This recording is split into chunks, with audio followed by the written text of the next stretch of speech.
So బీజేపీకి రాష్ట్రానికి నిధులు ఇవ్వాల్సినటువంటి బాధ్యత ఉంది అని అంటున్నారు. ఫైన్, కేంద్రం నుంచి వస్తున్నాయి, రాష్ట్రం ఖర్చు పెడుతోందని అంటున్నారు, శ్వేతపత్రాలు విడుదల చేయమని డిమాండ్లు. ఏం జరుగుతోంది మరి? నిజాం రాజుల కాలం నుంచి నేటి కాంగ్రెస్ పాలన వరకు గ్రేటర్ హైదరాబాద్ 5వ స్థానంలోనే ఉంది తప్ప దాని శాతం మెరుగుపడట్లేదు. దాని స్థానం ఒక మెట్టు పైకి కూడా ఎక్కట్లేదు. ఎక్కడ లోపం ఇది? మొదట మన ప్రేక్షకులకు అట్లాగే ప్యానల్లో మిగతా మిత్రులందరికీ నమస్కారం అండి. మేడం, ఇప్పుడు ఈ అర్బన్ డెవలప్మెంట్, హైదరాబాద్ డెవలప్మెంట్ అంశాన్ని ముందు వెళ్ళడానికన్నా ముందు ఒక్కసారి మీరు ఆలోచించండి. 1947 నుంచి స్వతంత్రం వచ్చినప్పటి నుంచి ఏ సిటీనైనా, అంటే భారతదేశంలో ఉన్న ఒక 30 సిటీలను తీసుకొని ఏ సిటీనైనా కాంగ్రెస్ ప్రభుత్వము, ఎందుకంటే అనేక సంవత్సరాలు కాంగ్రెస్ గవర్నమెంట్ పరిపాలించింది ఈ దేశాన్ని, ఏ ఒక్క సిటీనన్నా అసలు సిటీ డెవలప్మెంట్ రిలేటెడ్ ఒక్క ప్రాజెక్ట్ అన్న తీసుకొచ్చి సక్సెస్ఫుల్గా చేసిర్రా? చేయలేదు కదా. ఇప్పటి వరకు నేను మీకు ఒక 2-3 అంశాలే ఉదాహరణగా తీస్తా. హైదరాబాదు 1994-95 సంవత్సరం నుంచి డెవలప్మెంట్ అంటే ఐటీ కావచ్చు, మిగతా విషయాలు వచ్చినాయి. 1984 కొంచెం ముందుకెళ్ళాం, అంటే భారతదేశంలో మొట్టమొదటి కంప్యూటర్ వచ్చిన సమయంలో, అంటే ఇన్ఫోసిస్ పెట్టిన సమయంలో నారాయణమూర్తి గారు అనేక సార్లు ఈ విషయం చెప్పాడు. నేను జస్ట్ కోట్ చేస్తున్నాను.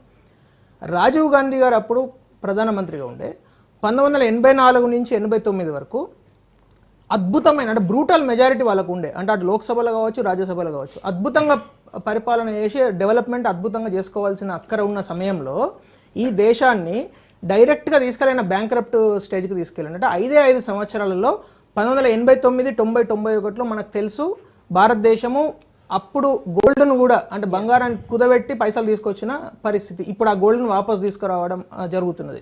సో అటువంటి పరిస్థితులలో మన ప్రభుత్వాలు పనిచేసినాయి. జస్ట్ ఒక 20-25 ఇయర్స్ నుంచే సిటీస్ డెవలప్మెంట్ పైన ఒక కాన్సన్ట్రేషన్ వచ్చింది. ఎందుకు? వాజ్పేయి గారు మొట్టమొదటిసారిగా గోల్డెన్ క్వాడ్రిలేటరల్ అని ఇన్ఫ్రాస్ట్రక్చర్ పైన కావచ్చు, సిటీ డెవలప్మెంట్ మీద కావచ్చు, అర్బన్ డెవలప్మెంట్ మీద కావచ్చు, పావర్టీ అలివేషన్ మీద కావచ్చు ఫుల్ కాన్సన్ట్రేషన్తో పనిచేయడం జరుగుతున్నది. ఈరోజు నేను మీకు హైదరాబాద్ విషయానికి వస్తే, హైదరాబాద్ అనేది ప్రపంచంలోనే అత్యంత సేఫెస్ట్ సిటీస్లో ఒకటిని. భారతదేశంలో ఈరోజు ఏదైనా ఒక సిటీకి అద్భుతమైన క్యారెక్టరిస్టిక్స్, అంటే డెవలప్ కానీకి అద్భుతమైన క్యారెక్టరిస్టిక్స్ ఉన్న సిటీస్లో మీరు చేస్తే హైదరాబాద్ నెంబర్ 1 స్థానంలో ఉంటుంది. ఎగ్జాక్ట్లీ. అటువంటి హైదరాబాద్ను తెలంగాణ ఏర్పడ్డ తర్వాత మేమందరం ఊహించాం, తెలంగాణ ఏర్పడ్డది ఇప్పుడు అద్భుతంగా డెవలప్ జరుగుతుంది. ఎందుకంటే సిటీలో అంతకుముందు సరే నీళ్లు నిధులు నియామకాలు అనే ట్యాగ్ లైన్తోని మనం తెలంగాణ కోసం పోరాటం చేసినాం. ఆ సమయంలో హైదరాబాద్ డెవలప్ అవుతలేదంటే సరే వేరియస్ కారణాల వల్ల అనుకోవచ్చు, పొలిటికల్ రీజన్స్ వల్ల. కానీ ఎప్పుడైతే 2014లో తెలంగాణ ఏర్పడ్డదో, తెలంగాణ ఏర్పడ్డ తర్వాత అప్పుడున్న అర్బన్ డెవలప్మెంట్ మినిస్ట్రీ కావచ్చు, అప్పుడున్న ముఖ్యమంత్రి కావచ్చు ఘోరంగా విఫలమైనారు. ఘోరంగా అంటే అసలు చెప్పడానికి అసహ్యం వేస్తా, అంత ఘోరంగా డెవలప్. ఎందుకంటే వాళ్ళు ఇప్పుడు ఒక సిటీ డెవలప్ కానీకి ఒక 3 డైమెన్షన్స్ తీసుకుందాం. ఒకటి public transport, infrastructure development, poverty alleviation, అంటే స్లమ్ డెవలప్మెంట్. ఒక్క స్లమ్ 1432 నోటిఫైడ్ స్లమ్స్లో ఒక్క స్లమ్ అన్న డెవలప్ అయిందా అండి 10 సంవత్సరాలలో? ఓకే. బీఆర్ఎస్ బ్రౌన్, నేను ఛాలెంజ్ చేసి అడుగుతున్నా, కేటీఆర్ గారు కదా అప్పుడు అర్బన్ డెవలప్మెంట్ మినిస్టర్. రెండో విషయం, మురుగునీరు శుద్ధి, అంటే ఎస్టీపీస్ మొత్తం. ఇప్పుడు మిత్రుడు మూసీ గురించి మాట్లాడుతున్నారు కదా, బిఫోర్ దట్ మురుగునీరు శుద్ధి అనేది ఒక ఇంపార్టెంట్ ఎలిమెంట్ కదా. మొత్తం దేశంలో మీరు టాప్ 10 సిటీస్లో తీసుకుంటే అహ్మదాబాద్ నెంబర్ 1లో వస్తుంది. మీరు గత 10 సంవత్సరాలు మీరు development, you can Google it. తెలంగాణలో మన రాష్ట్రంలో, అంటే మన జిహెచ్ఎంసీ పరిధిలో ప్రతిరోజు 2150 MLDల మురుగునీరు వస్తుంటే ఇప్పటి వరకు 826 MLDల ప్రాజెక్టులు మాత్రమే అండర్ ప్రాసెస్, అంటే ఇంకా కంప్లీట్ కాలేదు. అవన్నీ ఒక్క అంబర్పేటలో తప్పితే ఏది కూడా ఫుల్ ఫ్లెడ్జ్డ్ ఫంక్షనల్ కాదు.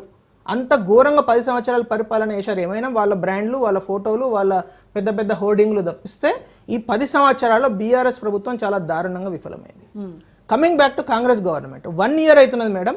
ఇప్పుడు లాస్ట్ ఇయర్ ఇందాక మిత్రులు ఒక సబ్జెక్టు దేవస్ పర్యటన గురించి మాట్లాడారు.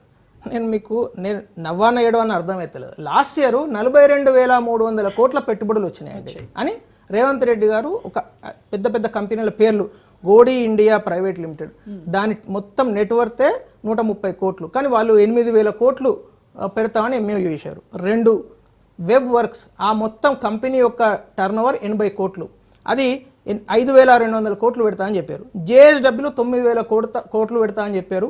అట్లాగే అదాని 12,400, గాడ్రేజ్ కంపెనీ 1,000 కోట్లు. ఇది మేజర్గా. దీనిలో కనీసం ఒక ఇటుక నన్ను ఇప్పటివరకు పెట్టుబడి వచ్చింది, ఒక ఇటుక, ఒక సిమెంట్ బ్యాగ్. మిత్రుడిని అడుగుతున్నా, అట్లాగే కాంగ్రెస్ ప్రభుత్వాన్ని అడుగుతున్నాను, ఒక్క మనిషి కన్నా ఎంప్లాయ్మెంట్ వచ్చిందా? ఈ ఇప్పుడు నేను చెప్పిన ఈ 5 పెద్ద పెద్ద అంటే ఆ 5 కంపెనీల గురించి రేవంత్ రెడ్డి గారు చాలా ఘోరంగా చెప్పారు, అంటే చాలాసార్లు మాటలు గొప్పగా చెప్పాడు. నేను అంటున్నది ఏంటంటే మేడం, ఇప్పుడు మనం అర్థం చేసుకోవాల్సింది ఏంటంటే ఒక పెట్టుబడిని తీసుకొచ్చడం ఒకటే కాదు, ఇక్కడ ఇన్ఫ్రాస్ట్రక్చర్ డెవలప్ చేయాలి, ఇక్కడ లా అండ్ ఆర్డర్ అట్లా ఉండాలి. ఈరోజు సంక్షేమ హాస్టళ్లలో పిల్లలు చనిపోతున్న పరిస్థితి, హైదరాబాద్లో ఇన్ఫ్రాస్ట్రక్చర్ కావచ్చు, ఎడ్యుకేషన్ రిలేటెడ్ కావచ్చు. నేను ఒక విషయాన్ని స్వాగతిస్తా, ముఖ్యమంత్రి రేవంత్ రెడ్డి గారు చేసిన పనులలో స్కిల్ యూనివర్సిటీ పెడతా అని చెప్పారు. అదొక్కటి మాత్రం ఖచ్చితంగా అంటే 1 ఇయర్లో, లాస్ట్ 1 ఇయర్లో చేసిన ఒకే ఒక మంచి పని. ఎందుకంటే ఇప్పుడు దాని నుంచి పిల్లలు బయటకు వెళ్తారు, దానిలో కొంతమంది ఆంటర్ప్రెన్యూర్స్ అవుతారు, కొంతమంది ఉద్యోగాలకు వెళ్తారు. ఎందుకంటే ఈరోజు మీరు ఇందాక చదువుతున్నప్పుడు BHL అట్లాగే మన హైదరాబాద్లో ఉన్న కొన్ని సంస్థల పేర్లు చదివారు. BHL కావచ్చు, ఇప్పుడు BHL యాన్సిలరీ ఇండస్ట్రీ చాలా రోజుల నుంచి, గత 10 సంవత్సరాల నుంచి చాలా దారుణంగా దెబ్బతిన్నది. ఎందుకు? మ్యానుఫ్యాక్చరింగ్కు అంత లేదు. అగైన్ BHL ఈరోజు 2 లక్షల కోట్ల ఆర్డర్ బుక్తో ఉన్నారు. ఎందుకంటే మళ్ళీ ఒక వేవ్, ఇప్పుడు మన సైక్లిక్ డెవలప్మెంట్లో మళ్ళీ థర్మల్ ప్రాజెక్ట్స్ కానీ మిగతా పవర్ ప్రాజెక్ట్స్ అన్నీ ఇప్పుడు డెవలప్మెంట్కి వచ్చింది. ఇప్పుడు అక్కడ యాన్సిలరీని డెవలప్ చేయాల్సిన అక్కర ఉన్నదా లేదా? శ్రీధర్ బాబు గారు కావచ్చు, ముఖ్యమంత్రి గారు కావచ్చు, ఖచ్చితంగా దాన్ని దృష్టిలో ఉంచుకొని డెవలప్ చేయాలి. ఎందుకంటే ఒకప్పుడు తెలంగాణ అంటే BHL చుట్టుపక్కల మీరు చూస్తే BHL చుట్టుపక్కల కనీసం ఒక 50,000 చిన్న యూనిట్ల దగ్గర నుంచి పెద్ద యూనిట్ల వరకు ఉంటుండే. కానీ ఈరోజు అవి లేవే. అవన్నీ అయితే రియల్ ఎస్టేట్, పాషమైలారంలో కూడా రియల్ ఎస్టేట్ ప్రాజెక్టులు చేస్తున్నారు మేడం, పటాన్చెరులో రియల్ ఎస్టేట్ ప్రాజెక్టులు చేస్తున్నారు. ఈ రాష్ట్రంలో MSME పాలసీ అని తీసుకొచ్చారు. MSME పాలసీ అని తీసుకొచ్చి అంటే ఇండస్ట్రీ డెవలప్ చేయడానికి నాకు తెలిసి ఆగస్టులోనో సెప్టెంబర్లోనో వాళ్ళు ఒక పెద్ద పాలసీ డాక్యుమెంట్ రిలీజ్ చేశారు శిల్పారామంలో. ఇప్పటి వరకు నేను RTA ఫైల్ చేసినా నాకు ఆన్సర్ రాలేదు. ఆ పాలసీ బేస్డ్గా ఎన్ని MSMEలు ఇన్కార్పొరేట్ అయినాయి అని అడగడానికి నేను ఇండస్ట్రీ డిపార్ట్మెంట్లో నేను RTA ఫైల్ చేస్తే ఇప్పటివరకు నాకు ఆన్సర్ రాలేదు. నేను అనేది ఏంటంటే మేడం, కాంగ్రెస్ గవర్నమెంటు, ఇంతకుముందు BRS గవర్నమెంట్, అంతకుముందు TRS గవర్నమెంట్. సో ఈ 11 సంవత్సరాలలో హైదరాబాద్ డెవలప్మెంట్కు చేసింది ఇప్పటివరకు అయితే 0. ఎందుకంటే హైదరాబాద్ న్యాచురల్ డెవలప్మెంట్ మీరు కొత్తగా చేసింది ఏంది? ఇప్పుడు 1999 నుంచి 2004లో అప్పుడు చంద్రబాబు నాయుడు గారు చాలాసార్లు నేనే ఐటీని తీసుకొచ్చిన, అది కూడా కరెక్ట్ కాదు. ఆ తర్వాత 2004 తర్వాత ఇప్పుడు మైండ్ స్పేస్ రహేజ టవర్స్ కావచ్చు, పోచారం కావచ్చు, ఉప్పల్లో ఉన్న IT పార్క్ కావచ్చు, అదంతా రాజశేఖర రెడ్డి గారి హయాంలోనే జరిగింది, రైట్? అంతకుముందు సైబర్ టవర్స్ కానీ అది చంద్రబాబు నాయుడు గారి హయాంలో జరిగింది. సరే, నేదురుమల్లి జనార్దన్ అది కూడా నేను యాక్సెప్ట్ చేయను. ఎందుకంటే నేదురుమల్లి జనార్దన్ రెడ్డి గారు జస్ట్ ఒక శంకుస్థాపన మాత్రమే చేశారు. ఆ తర్వాత 10 సంవత్సరాలు కాంగ్రెస్ ప్రభుత్వం ఎగ్జాక్ట్లీ నేను అందు గురించి ఈ 10 సంవత్సరాల గురించి మాట్లాడుతున్నాను. అంటే తెలంగాణ ఏర్పడ్డ తర్వాత జరిగిన ఆ పరిణామాల గురించి మనం మాట్లాడుకుంటే, ఇప్పుడు ఇందాక ఒక అద్భుతమైన మాట చెప్పారు. స్వాతంత్రం వచ్చినప్పటి నుంచి కూడా హైదరాబాద్ ఎందుకు 5th ప్లేస్లోనే ఎందుకు ఉంది, ఎందుకు 4th వెళ్ళలేకపోతున్నది? మీరు మిగతా అబ్జర్వ్ చేయాలి. పూణే ఏ స్థానంలో ఉండేయండి? Greater than 20. కానీ ఈరోజు ఏ స్థానానికి వచ్చిందండి? 9వ స్థానానికి వచ్చింది. అహ్మదాబాద్ ఏ స్థానంలో ఉండండి? 14వ స్థానంలో ఉండే. అహ్మదాబాద్ ఈరోజు ఏ స్థానంలో ఉందండి? 6వ స్థానంలో ఉంది. అట్లా మీరు లెక్క పెడితే ఎక్కడెక్కడనైతే డెవలప్మెంట్ చాలా అంటే ర్యాపిడ్గా జరిగిందో, వేగంగా జరిగిందో, అవన్నీ పూణే ఎంత అద్భుతంగా డెవలప్ అయింది. జస్ట్ 5 yearsలో డెవలప్ అయిందండి. ఎందుకు? పూణేలో ఏం జరిగింది? అక్కడ సడన్గా ఒక గ్రోత్ ఇంజన్ దొరికింది వాళ్ళకు, IT అనే పేరు మీద. మనకు కూడా ఒక గ్రోత్ ఇంజన్ ఉంది, అదే IT. ఇప్పుడు ఆ గ్రోత్ ఇంజన్ చుట్టుపక్కలనే అంటే దాని కేంద్రంగానే డెవలప్మెంట్ జరగాలి. ఒకప్పుడు Hyderabad use to be the manufacturing hub of India. 1990లలో ఈరోజు IDPL కావచ్చు, BHL కావచ్చు, అద్భుతమైన మిధాని కావచ్చు, BDL కావచ్చు, ఆర్డినెన్స్ ఫ్యాక్టరీలు, ఇవన్నీ మన హైదరాబాద్లో ఉండేటివి. ఈరోజు అసలు మ్యానుఫ్యాక్చరింగ్ ఇండస్ట్రీ చూడండి ఎంత ఘోరంగా దెబ్బతిన్నదో. సో నేను ఒక సలహాతోని కంక్లూడ్ చేస్తాను ఈ పాయింట్. ఈ ప్రభుత్వము నిజంగా చిత్తశుద్ధితో, ఎందుకంటే 1 year అయింది కాబట్టి నేను పూర్తి స్థాయిలో వాళ్ళ తప్పు అని అనలేను. చిత్తశుద్ధి ఉంటే, రేవంత్ రెడ్డి గారు నిజంగా చిత్తశుద్ధి, ఆలోచన, జవాబుదారితనం ఉంటే మ్యానుఫ్యాక్చరింగ్, ఎందుకంటే మ్యానుఫ్యాక్చరింగ్లో ఏమవుతుందంటే ఒక ₹1 కోటి టర్న్ ఓవర్ వస్తే 18 jobs క్రియేట్ అవుతాయండి. ఇది ఒక అంచనా.